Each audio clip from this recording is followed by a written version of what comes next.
જય શ્રી કૃષ્ણ વિદ્યાર્થી મિત્રો, જ્ઞાનવિહાર સ્કૂલના ઓનલાઈન શિક્ષણમાં તમારું હાર્દિક સ્વાગત છે। આજે આપણે ધોરણ 7 માં વિષય વિજ્ઞાન એમાં પાઠ 1 એમાં આપણે એસએમ નું રિવિઝન કરતા હતા। એસએમ બધા પાસે એસએમ છે ને, તો આપણે પેજ નંબર 49 ઉપર પહેલો પ્રશ્ન જોયો હતો। દરેક 2 કે 3 ગુણમાં જવાબ આપવાના હતા। નીચેના પ્રશ્નના ટૂંકમાં ઉત્તર આપો। એમાં આપણે કાલે પહેલો પ્રશ્ન જોઈ ગયા હતા કે લીલી વનસ્પતિમાં ખોરાક બનાવવાની ક્રિયાનું ટૂંકમાં વર્ણન કરો।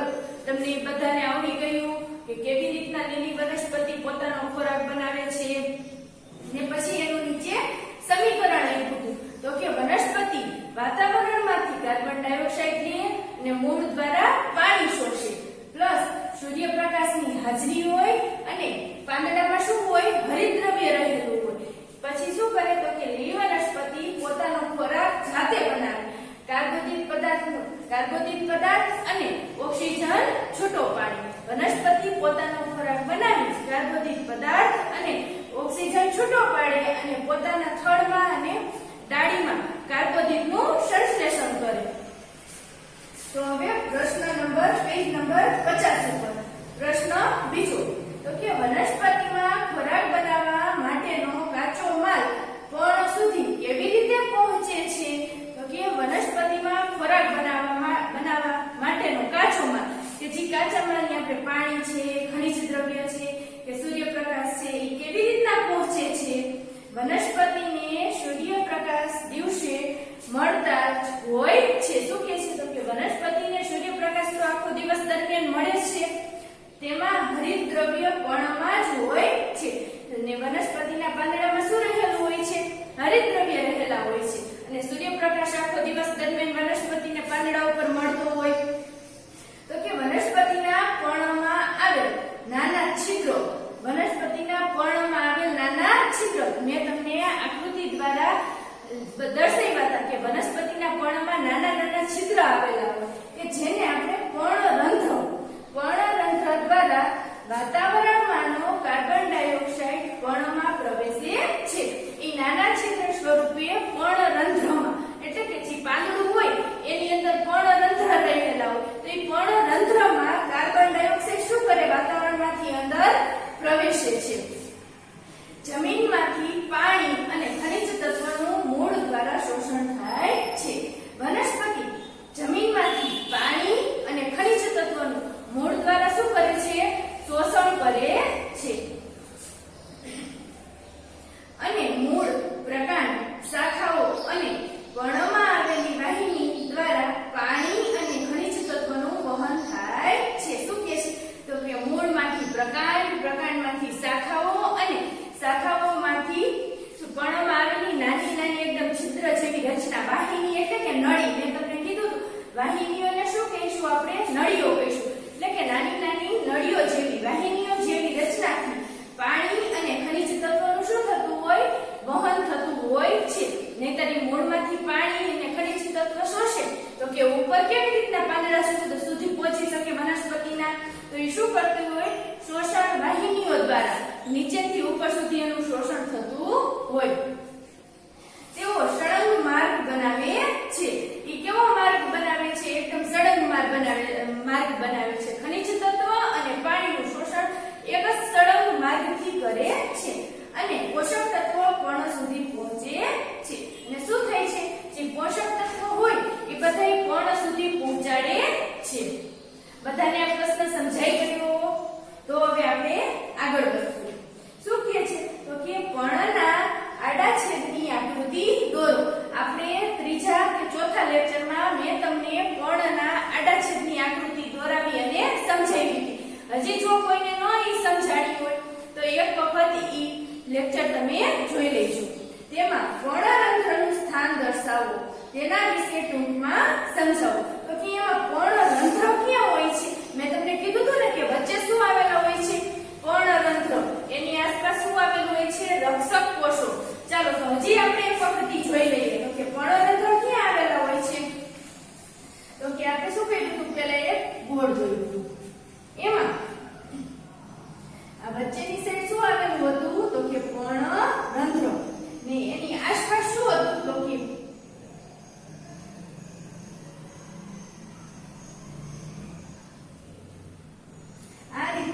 એની આસપાસ શું આવેલું હતું તો કે રક્ષક કોષો. આવા નાના નાના રક્ષક કોષો પર્ણમાં પાંદડામાં આવા નાના નાના શું આવેલું હોય રક્ષક કોષ. ને અહીંયા વચ્ચે શું હોય તો કે પર્ણરંધ્ર.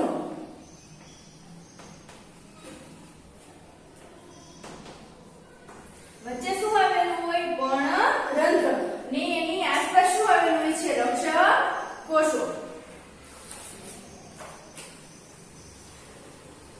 શું કહે છે તો કે વનસ્પતિના પર્ણમાં આવેલા નાના છિદ્રને પર્ણરંધ્ર કહે છે. શું કહે છે કે વનસ્પતિના પર્ણમાં આમાં નાના નાના છિદ્ર હોય એને આપણે શું કહીશું પર્ણરંધ્ર કહે છે. દરેક પર્ણરંધ્ર રક્ષક કોષો દ્વારા આવૃત હોય છે. એટલે કે આ પર્ણરંધ્ર એ આખે આખા આ રક્ષક કોષ દ્વારા શું હોય છે આવૃત હોય છે. દરેક આ પર્ણરંધ્ર રક્ષક કોષ દ્વારા આવૃત હોય છે. રક્ષક કોષો પર્ણરંધ્રને ખોલવાનું અને બંધ કરવાનું કાર્ય કરે છે. આ રક્ષક કોષો રહ્યા એ પર્ણરંધ્રને ખોલવાનું અને બંધ કરવાનું કાર્ય કરે છે. વનસ્પતિના પર્ણ દ્વારા થતી પ્રકાશ સંશ્લેષણ, શ્વસન અને બાષ્પોત્સર્જનની ક્રિયાઓ આ પર્ણરંધ્ર દ્વારા થાય છે. એટલે કે વનસ્પતિ પ્રકાશ સંશ્લેષણ મેળવે ત્યારે પણ અથવા તો વનસ્પતિ શ્વસન કરે વાતાવરણમાંથી શું લે કાર્બન ડાયોક્સાઇડ લે અથવા તો વનસ્પતિ બાષ્પોત્સર્જન એટલે કે પાણીનું બાષ્પીભવન કરે તો બધી જ ક્રિયાઓ આ શેના દ્વારા થાય છે પર્ણરંધ્ર દ્વારા થાય છે. બધાને સમજાઈ ગયું? જો આકૃતિ આપણને પર્ણરંધ્ર અને રક્ષક કોષો પર્ણનો આડો છેદ લીધો હતો ને ઓલું શું કર્યું હતું આખો પર્ણનો ઊભો છેદ એટલે આપણે પર્ણરંધ્ર જોયું ને આડા છેદમાં શું હોય છે તો કે આપણે કીધું હતું કે પર્ણરંધ્ર હોય એની નીચે શું હોય રક્ષક કોષો આવેલા હોય છે અને એની ઉપર વચ્ચે શું આવેલું હોય છે હરિત દ્રવ્ય. બધાને ત્રીજો પ્રશ્ન સમજાઈ ગયો? તો જ હવે આપણે આગળ વધશું. પ્રશ્ન 4 કે ફૂગ કઈ રીતે લાભકારક અને કઈ રીતે નુકસાનકારક છે. એમ કે છે કે ફૂગ કઈ રીતે આપણને લાભકારક અને કઈ રીતના આપણને નુકસાનકારક છે ફૂગ તો કે ઈસ્ટ અને મશરૂમ આ ફૂગ ખોરાકમાં વપરાય છે. આપણે આગળ પાઠમાં જોયું ઈસ્ટ અને મશરૂમ બંને શેમાં વપરાય છે ખોરાકમાં વપરાય છે. કેટલીક ફૂગ દવા બનાવવામાં વપરાય છે. શું કહે છે તો કે કેટલીક ફૂગ તો એવી પણ છે કે દવા બનાવવામાં વપરાય છે ને કેટલીક ફૂગ એવી છે કે જે આપણે શેમ્પુ કન્ડિશનર વાપરીએ છીએ દવા કોઈ વાપરીએ છીએ કે આપણે સાબુ વાપરીએ એમાં પણ વપરાતી હોય. પણ આમાં શું કીધું છે તો કે કેટલીક ફૂગ દવા બનાવવામાં વપરાય છે. તો ઈ કઈ ફૂગ જે આપણે દવા બનાવવામાં વાપરીએ તો કે પેનિસિલિયમ નામની ફૂગ. કઈ દાખલા તરીકે કીધું એટલે કઈ ફૂગ તો કે પેનિસિલિયમ નામની ફૂગ પેનિસિલિયન દવા બનાવવામાં વપરાય છે. કઈ દવા બનાવવામાં વપરાય છે તો કે પેનિસિલિયન દવા બનાવવામાં વપરાય છે. ને ફૂગ નીચેની રીતે નુકસાનકારક છે તો કે હવે લાભકારક છે. કેટલીક ફૂગ એવી કે હારી હોય ને કેટલીક ફૂગ કેવી હોય તો કે આપણે નુકસાન પણ કરતી હોય. આપણે અત્યારે જોઈએ જ છીએ કે કોરોના મહામારી આવે છે તો શું થયું પહેલા કોરોના આવે ને જેને વધારે શુગર હોય ડાયાબિટીસ હોય કોઈ એવી તકલીફ હોય કોઈ બીમારી હોય તો એને તરત શું થઈ જવા માંડ્યું ફૂગ થઈ જવા માંડ્યું. તો કેટલીક ફૂગ કેવી હોય છે નુકસાનકારક પણ હોય છે. આથાણા બ્રેડ રોટલી જેવા ખાદ્ય પદાર્થો પર ફૂગ લાગતા તે અખાદ્ય બને છે. આપણે આથાણું કેટલાય દિવસ સુધી એમનું પડ્યું રહીએ તો એની ઉપર ફૂગ થઈ જાય અથવા તો બ્રેડ તમે 2-3 દિવસ સુધી લઈ આવી અને એમને ફ્રીજમાં ન રાખ્યું અને બહાર રાખ્યું તો એના ઉપર કેમ એકદમ કાળી કાળી કે વ્હાઈટ ફૂગ ઉગી નીકળે છે. અથવા તો રોટલી આપણે રોટલી 2-3 દિવસ ભૂલી ગયા હોય ઝાકરિયામાંથી કાઢતા તો તમારે જોયું હશે તમે તમારા મમ્મીએ કે એકદમ શું થઈ જાય એમાં ફૂગ થઈ જતી હોય છે. તમે પણ જોતા હશો. ભેજવાળા વાતાવરણમાં કપડા લાકડું પગરખાને ફૂગ લાગતા તે વસ્તુઓ બગડે છે. શું કે છે અત્યારે ચોમાસાનું વાતાવરણ છે તો ઘણી જગ્યાએ ભેજવાળું વાતાવરણ થઈ ગયું હોય ને તો આપણા કપડા નવા પહેર્યા હોય ને આપણે બહાર જવા પ્રસંગમાં જવા માટે પહેરતા હોય એ કપડામાં પણ શું થઈ જતું હોય ફૂગ થઈ જતી હોય અથવા તો લાકડામાં પણ ફૂગ થઈ જતી હોય ને પગરખા કે જે ચામડાના બનેલા આપણા ચપ્પલ હોય ને ચામડાના એમાં શું થઈ જાય ફૂગ વળી જાય છે તો એ શું થાય બગડી જાય ફૂગથી મનુષ્યમાં ધાધર ખસ ખરજવું જેવા રોગો થાય છે શું કહે છે કે આપણે ઘણી વખત કેટલાય એમાં નાવાના આરસુડા હશે નાતા નહીં હોય 2-3 દિવસ સુધી તો એને શું થતું હોય ફૂગ જેવું એને ધાધર ખરજવું એવું બધું થતું હોય અથવા તો ખસે થતી હોય એકદમ આમ ખંજવાળા આવતી હોય આપણા શરીર ઉપર શું થવા માંડે ખંજવાળા આવવા માંડે એટલે બધાએ દરરોજ નાવું જરૂરી છે ફૂગથી વનસ્પતિમાં ગેરું અને અંગારિયા નામના રોગો થાય છે આપણી વનસ્પતિ હોય ને એમાં એકદમ જોઈજો આમ પાંદડું મૂર્છાઈ જાય એમાં શું આવી ગયું હોય કાળું પાંદડું પડી જતું હોય તો ફૂગ આવી ગઈ હોય એ ફૂગને આપણે શું નામ દીધું તો કે એ ફૂગને આપણે ગેરું અને અંગારિયાથી ઓળખીએ છીએ કેટલાય પાક આખો ખેતરમાં ઉભો કાળો પડી જતો હોય કે પાંદડા કાળા પડી ગયા હોય તો એમાં શું આવતું હોય ફૂગ આવતી હોય છે ચાલો બધાને સમજાઈ ગયું આ 4 પ્રશ્ન સમજાઈ ગયા બધાને તો જ હવે આપણે આગળ વધશું સમજાઈ ગયા ને બધાને સમજાયું એટલું જેને ન સમજાતું હોય ને એને નીચે લીટી કરીને રાખવાનું છે પછી તમે જ્યારે સ્કૂલે આવો ને અથવા તો એક દિવસ તમારે સ્કૂલે આવી અને પૂછી જવાનું છે કે ટીચર આયા નથી સમજાતું ચાલો પ્રશ્ન હવે નીચેના પ્રશ્નના મુદ્દાસર ઉત્તર લખો દરેકના 4 ગુણ છે પોષણની દ્રષ્ટિએ સજીવોના મુખ્ય 2 પ્રકાર જણાવી દરેક વિશે ટૂંકમાં સમજાવો પોષણની દ્રષ્ટિએ એટલે કે આપણે જોયું હતું કે મનુષ્ય કેવું પોષણ મેળવે પ્રાણી કેવું પોષણ મેળવે છે શું કરવાનું છે આપણે એના ટૂંકમાં જણાવવાનું છે પોષણની દ્રષ્ટિએ સજીવોના મુખ્ય 2 પ્રકાર છે આપણે જોયું હતું કે પોષણની દ્રષ્ટિએ સજીવોના કેટલા પ્રકાર છે તો કે 2 પ્રકાર છે પહેલો પ્રકાર કયો હતો કે સ્વાવલંબી પોષણ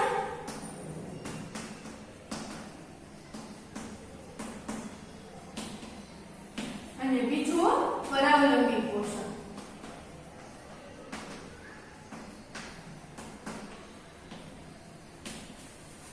તો કે સ્વાવલંબી પોષણ સ્વાવલંબી સજીવો જે સજીવો કુદરતમાંથી મળતા એટલે કે કુદરતમાંથી જે મળતા હોય સરળ પદાર્થોમાંથી પોતાનો ખોરાક જાતે બનાવે છે એટલે કે જે સજીવો પોતાનો ખોરાક વનસ્પતિ પોતાનો ખોરાક જાતે બનાવી લે છે કે વાતાવરણમાંથી એને શું મળી રહે છે કાર્બન ડાયોક્સાઇડ મળી રહે છે સૂર્યપ્રકાશ મળી રહે છે ને જમીનમાંથી પાણી અને ખનિજ તત્વો મળી રહે છે તો કે પોતાનો ખોરાક જાતે બનાવે છે તે સજીવોને સ્વાવલંબી સજીવ કહે છે એવા સજીવોને કેવા સજીવ કહે છે સ્વાવલંબી સજીવ કહે છે દાખલા તરીકે લીલી વનસ્પતિ આપણે સ્વાવલંબી સજીવમાં હંમેશા માટે શું ઉદાહરણ આપશું લીલી વનસ્પતિ પછી શું આવશે તો કે લીલી વનસ્પતિના પર્ણમાં હરિતદ્રવ્ય હોય છે તમને એ તો બધાને સમજાઈ ગયું કે લીલી વનસ્પતિના પર્ણમાં શું હોય છે હરિતદ્રવ્ય તેઓ સૂર્યપ્રકાશ અને હરિતદ્રવ્યની હાજરીમાં હવામાનનો કાર્બન ડાયોક્સાઇડ અને શું કે છે તેઓ સૂર્યપ્રકાશ મળે હરિતદ્રવ્યની હાજરી હોય પાંદડામાં શું હોય હરિતદ્રવ્ય હોય અને હાજરીમાં હવામાનનો કાર્બન ડાયોક્સાઇડ અને પાણીની મદદથી પર્ણોમાં પોતાનો ખોરાક કાર્બોદિત સ્વરૂપે બનાવે છે શું કહે છે કે લીલી વનસ્પતિ પર્ણમાં પોતાનો ખોરાક કોના સ્વરૂપે બનાવે છે કાર્બોદિત સ્વરૂપે આ પ્રક્રિયાને પ્રકાશ સંશ્લેષણ કહે છે આ પ્રક્રિયાને આપણે શું કીધું હતું તો કે પ્રકાશ સંશ્લેષણ આ બધાને તો વારંવાર યાદ રહી ગયું છે હવે તો ગોખાઈ ગયું હોય છે ચાલો બીજું તો કે પરાવલંબી સજીવો એટલે કેવા સજીવો કે જે હરિતદ્રવ્ય ધરાવતા ન હોય એવા સજીવો કે જે હરિતદ્રવ્ય ધરાવતા નથી તેવા સજીવો પોતાનો ખોરાક જાતે બનાવી શકતા નથી શું કે છે કે જે સજીવ હરિતદ્રવ્ય ધરાવતા નથી તે સજીવ પોતાનો ખોરાક જાતે બનાવી શકતા નથી આવા સજીવોને પરાવલંબી કહે કે પરપોષી સજીવ કહે છે. આવા સજીવોને પરાવલંબી, બીજા ઉપર આધાર રાખનારા એટલે પરાવલંબી અથવા તો પરપોષી કહે છે. મનુષ્ય અને પ્રાણીઓ પરાવલંબી સજીવો છે. આપણે પણ પ્રાણીઓ ઉપર આધાર રાખીએ, વનસ્પતિ ઉપર આધાર રાખીએ, અને પ્રાણીઓ કોના ઉપર આધાર રાખીએ? વનસ્પતિ ઉપર. એટલે આપણે બધા કેવા કહેવાય? તો કે આપણે બધા પરાવલંબી સજીવો કહેવાય. જ્યારે લીલી વનસ્પતિ કેવી કહેવાય? તો કે સ્વાવલંબી સજીવ, પોતાનો ખોરાક જાતે બનાવે છે. પેજ નંબર 51 તો કે કળશ પણ હરિતદ્રવ્ય ધરાવે છે. કળશ પણ તો હરિતદ્રવ્ય ધરાવે છે. આપણે કીધું હતું ને કે કળશ પણ હતું એ શું ધરાવતું હતું? હરિતદ્રવ્ય ધરાવે છે. તે કીટકોનું ભક્ષણ કરે છે. હરિતદ્રવ્ય ધરાવે છે છતાંય કેમ કીટકોનું ભક્ષણ કરે છે? તો કે કીટકનો ખોરાક તરીકે વનસ્પતિ ઉપયોગ કરે છે. તેને આંશિક પરપોષી કહી શકાય. આંશિક એટલે કે ક્યારેક પ્રકાશ સંશ્લેષણની ક્રિયાથી પોતાનો ખોરાક બનાવે, તો ક્યારેક કીટકોનું ભક્ષણ કરીને પોતાનો ખોરાક બનાવે. એટલે એને કેવા કહેવાય? આંશિક કહી શકાય. કેટલાક પ્રાણીઓ એવા હોય કે કૂતરું છે તો કૂતરું શું ખાતું હોય? તો કે રોટલી ખાતું હોય, બિસ્કિટ ખાતું, પણ ક્યારેક માંસ પણ કૂતરું ખાતું હોય. આપણે જોયું હશે કે બિલાડીનું કે ક્યારેક માંસ તો એ માંસ પણ ખાતું હોય. એટલે એને કેવા કહેવાય? તો કે આંશિક મિશ્રાહારી. એ જ રીતના આ વનસ્પતિ કળશ પણ રહ્યું એને આપણે કેવા કહીશું? આંશિક પરપોષી કહી શકાય. એટલે કે આ પરપોષી એટલે કે પોતાનો ખોરાક જાતે પણ બનાવે અને બીજા ઉપર પણ આધાર રાખે. એટલે કળશ પણનું ખાસ ઉદાહરણ યાદ રાખજો કે કેવી છે? આંશિક પરપોષી છે. અમરબેલ હરિતદ્રવ્ય ધરાવતી નથી. આપણે કીધું કે પીળી લાંબી રચના, લાંબી દોરી જેવી શું હોય? રચના હોય. અમરબેલ શું કરે? તો કે ઈ હરિતદ્રવ્ય ધરાવતી નથી. તે વનસ્પતિ પર રહીને ખોરાક અને સડતા પદાર્થોમાંથી પોષણ મેળવે છે. શું કે છે? તો કે તે વનસ્પતિ પર રહીને ખોરાક મેળવે છે.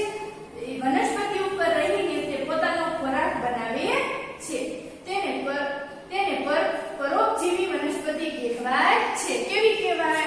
એને પરોપજીવી એટલે કે તદ્દન બીજા ઉપર જ નિર્ભર હોય, પોતે ખોરાક ન બનાવે.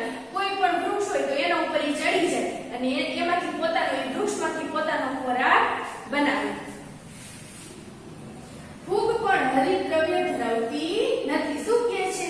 આ ફૂગ પણ હરિતદ્રવ્ય ધરાવતી નથી. તે મૃત અને સડતા પદાર્થોમાંથી પોષણ મેળવે છે. શું કે મૃત એટલે કે કોઈ પ્રાણી હોય, પશુ હોય, પંખી હોય, મરી ગયા હોય તો એમાંથી પોતાનો ખોરાક બનાવે અને સડતા એટલે કે આપણે જે એઠવાડો નાખીએ ગટરમાં, એ બધે એઠવાડામાંથી પોતાનો ખોરાક બનાવે છે. આથી ફૂગને મૃતોપજીવી વનસ્પતિ કહે છે. આથી ફૂગને કેવી કહેવાય? મૃતોપજીવી. મૃતોપજીવી એટલે કે જે સજીવો મૃત્યુ પામેલા હોય, સડતા પદાર્થ હોય એમાંથી પોતાનો ખોરાક બનાવે. એટલે આપણે એને કેવી કીધી? મૃતોપજીવી. આમ પરોપજીવી વનસ્પતિ અને મૃતોપજીવી વનસ્પતિ એક રીતે પરાવલંબી સજીવો છે. શું કહે છે? આમ પરોપજીવી વનસ્પતિ, પરોપજીવી એટલે કે બીજા ઉપર આધાર રાખનારી, અને મૃતોપજીવી વનસ્પતિ કેવા સજીવો કહેવાય? પરાવલંબી. એ બંને બીજા ઉપર આધાર રાખે. ફૂગ બીજા ઉપર આધાર રાખે.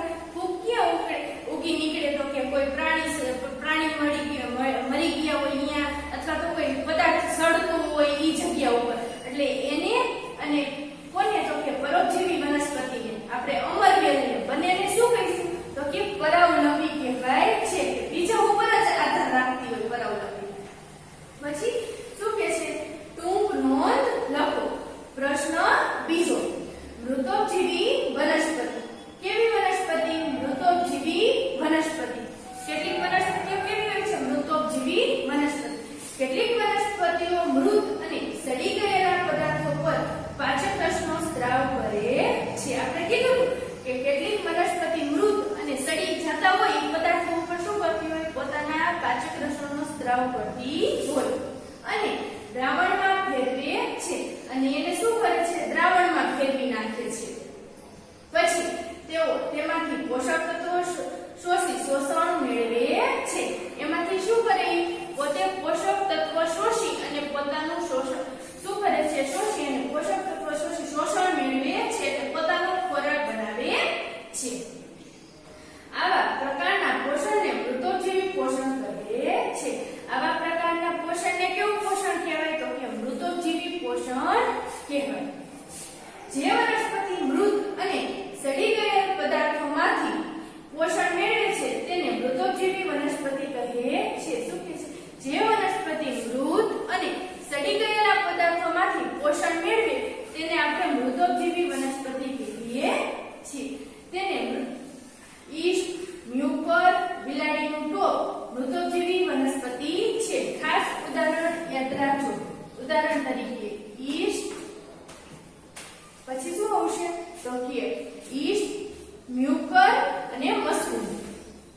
વનસ્પતિ છે.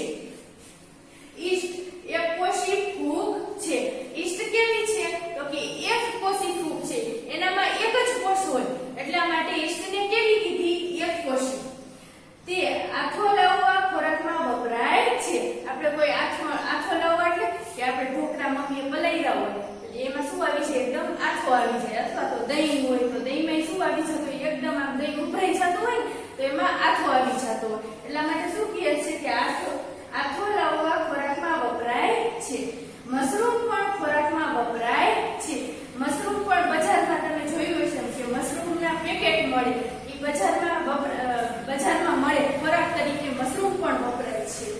મ્યુકર ખૂબ નુકસાનકારક છે. મ્યુકર ફૂગ કેવી છે? અત્યારે જ હમણાં આપણે કોવિડ હાલે છે તો ઘણા માણસોને શું થઈ જાય છે? Mucor mycosis. એટલા માટે મ્યુકર ફૂગ કેવી છે તો કે નુકસાનકારક છે. વાસી બ્રેડ તથા રોટલી પર ફૂગ જોવા મળે છે. આપણે ઘણી વખત જોઈએ કે વાસી બ્રેડ હોય કે રોટલી હોય એના ઉપર શું જોવા મળતું હોય તો કે ફૂગ જોવા મળતી હોય છે. તે મ્યુકર છે. તે શું છે કે સાદી મ્યુકર છે. તે સફેદ કે અન્ય રંગના તાતણા સ્વરૂપે સૂક્ષ્મદર્શક યંત્ર વડે જોઈ શકાય છે. એ સફેદ અથવા તો અન્ય રંગના તાતણા જેવી રચના હોય. કેવી હોય? આમ એકદમ પાતળા તાતણા જેવી રચના હોય કે જે આપણે સૂક્ષ્મદર્શક યંત્રમાં જ જોઈ શકીએ. ફૂગના બીજાણુઓ હવામાં હોય છે. એટલે ફૂગના બીજાણુઓ હવામાં શું હોય? તરતા હોય. એ આપણે દેખાય નહીં. અને જ્યારે ભીની અને હુંફાળી સપાટી પર આવે છે ત્યારે વૃદ્ધિ પામે છે. આપણે કીધું કે એકદમ ચોમાસાના વાતાવરણમાં ફૂગ કેમ વધારે જોવા મળે તો કે એકદમ ભેજવાળું વાતાવરણ હોય અને હુંફાળી એટલે કે એકદમ હુંફાળી જમીન હોય એટલા માટે શું થાય? વૃદ્ધિ પામે છે. ફૂગના જીવાણુ હોય બીજાણુ હોય શું કરે ત્યારે સૌથી વધારે ચોમાસામાં વૃદ્ધિ પામે. ફૂગ અથાણા, બ્રેડ, કપડા, પગરખાં કે બીજી ઘણી વસ્તુઓ પર ઉગે છે અને તેમને ખરાબ કરે છે. શું કહે છે કે ફૂગ આપણે હમણાં જ કીધું બ્રેડ છે, કપડા છે, પગરખાં છે, અથાણા એના ઉપર ઉગે અને શું કરે છે? એને ખરાબ કરે એટલે બગાડી નાખે છે. બે પ્રશ્ન બધાને સમજાઈ ગયા? મોટા મુદ્દા